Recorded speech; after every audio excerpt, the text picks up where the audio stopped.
Bapak, Ibu, saudara-saudari, adik-adik kaum muda yang terkasih. Jumpa lagi dengan saya, Pastor Jack Buran SSCC dari Rumah Retret Batam Oase Center. Kembali pada hari ini kita akan diteguhkan oleh firman Tuhan, maka mari kita siapkan hati kita. Tuhan sertamu dan sertamu juga. Inilah Injil Yesus Kristus menurut Santo Lukas, dimuliakanlah Tuhan.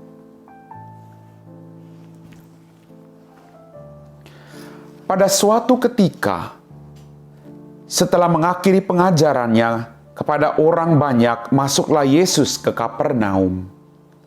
Di situ ada seorang perwira yang mempunyai seorang hamba yang amat ia hargai. Hamba itu sedang sakit keras dan hampir mati.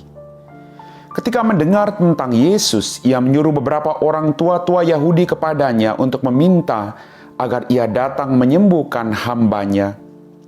Mereka datang kepada Yesus dan dengan sangat mohon pertolongannya, katanya, "Sudah selayaknya engkau menolong dia, sebab ia mengasihi bangsa kita, dan dialah yang menanggung pembangunan rumah ibadat kami."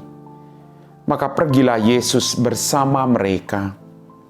Ketika Yesus tidak jauh lagi dari rumahnya, perwira itu menyuruh beberapa sahabatnya mengatakan kepada Yesus, "Tuan, janganlah bersusah-susah, sebab aku merasa tidak layak menerima Tuan dalam rumahku. Sebab itu aku juga merasa tidak pantas datang sendiri mendapatkan Tuhan. Tetapi katakanlah sepatah kata saja, maka hambaku akan sembuh. Sebab aku pun seorang bawahan, dan di bawahku ada pula prajurit.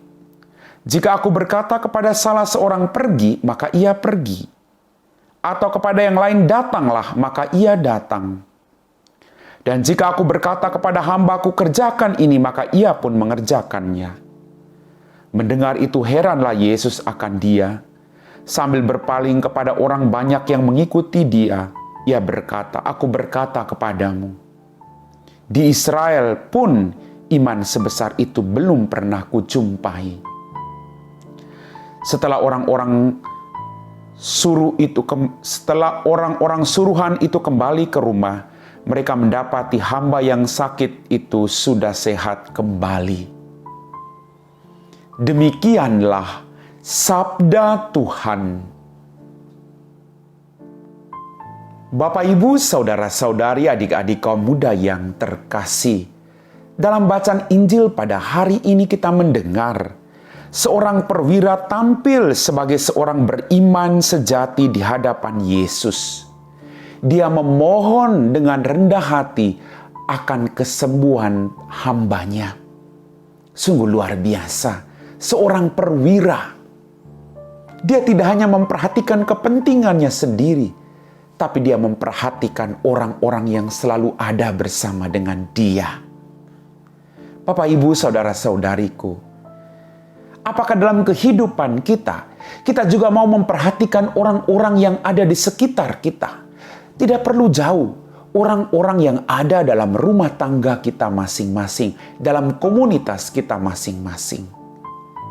Apakah kita tahu situasi hidup mereka, pergumulan mereka, apa yang sedang mereka hadapi? Dan kita belajar dari sikap perwira hari ini. Dia datang sebagai orang beriman yang memohon agar hambanya itu disembuhkan. Dia tahu bahwa hamba itu selalu melayani dia. Dia tahu bahwa orang itu selalu berbuat baik kepada dia. Maka dia tidak pernah melupakan kebaikan orang lain dalam kehidupannya. Bagaimana dengan Anda dan saya? Apakah kita juga tidak pernah melupakan orang-orang yang telah berbuat baik kepada kita? Mendoakan mereka, menyapa mereka, baik melalui telepon, SMS. Bapak, Ibu, saudara-saudari, adik-adik kaum muda yang terkasih, iman sang perwira tadi mendatangkan kesembuhan bagi hambanya yang sedang sakit keras dan hampir mati. Melalui iman kita bisa membawa orang lain kepada keselamatan. Melalui iman Anda bisa membawa keselamatan bagi keluargamu. seperti yang dilakukan oleh perwira terhadap hambanya ini. Iman itu menghidupkan harapan seseorang yang selalu setia percaya kepada kehendak Bapa di surga, penyelenggaraan ilahi. Iman itu memampukan kita untuk terus percaya pada penyelenggaraan ilahi, bahwa Bapa akan mendengarkan kita. Sikap hamba ini sungguh luar biasa. Dia mengatakan, Tuhan tidak pantas datang ke rumah saya. Tapi berkatalah sepatah kata saja, maka hambaku pasti akan sembuh. Saya percaya itu. Dan memang apa yang dia katakan, apa yang dia iman itu terjadi. Hambanya itu disembuhkan oleh Tuhan Yesus. Mari Bapak Ibu, kita harus belajar punya sikap iman yang demikian, agar kita juga dan orang-orang yang ada di sekitar kita juga disembuhkan oleh Tuhan. Percaya kepada Tuhan, mengandaikan penyerahan diri sepenuhnya pada penyelenggaraan ilahi, baik dalam situasi mudah maupun dalam situasi sulit.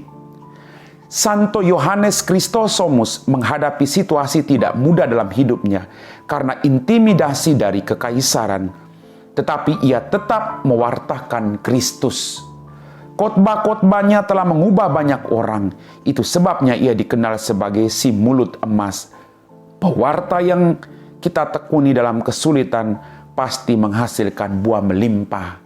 Mari kita juga bersyukur atas hari peringatan wajib Santo Yohanes Chrysostomus, uskup dan pujangga gereja. Kita mohon doanya agar kita juga boleh punya iman yang teguh kepada Kristus Yesus Tuhan kita. Amin.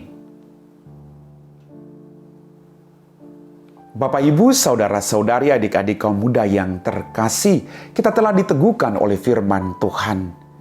Mari kita belajar dari sikap perwira tadi, tidak hanya mementingkan dirinya, tapi juga orang-orang yang ada di sekitarnya. Dan dengan iman yang kita miliki, kita bisa membawa orang lain untuk menerima mujizat dari Tuhan. Mari kita siapkan hati kita untuk berdoa. Dalam nama Bapa dan Putra dan Roh Kudus, amin. Ya Tuhan Allah Bapa kami dalam kerajaan surga, terima kasih banyak atas rahmat kehidupan, berkat berlimpah yang masih Engkau berikan kepada kami. Ampuni semua dosa-dosa kami. Tuhan, kami berdoa bagi orang-orang yang saat ini sedang menderita sakit, yang tidak pernah didoakan. Semoga Engkau jamah mereka satu persatu. Engkau berikan mereka rahmat kesembuhan, agar mereka boleh kembali untuk setia melayani Engkau.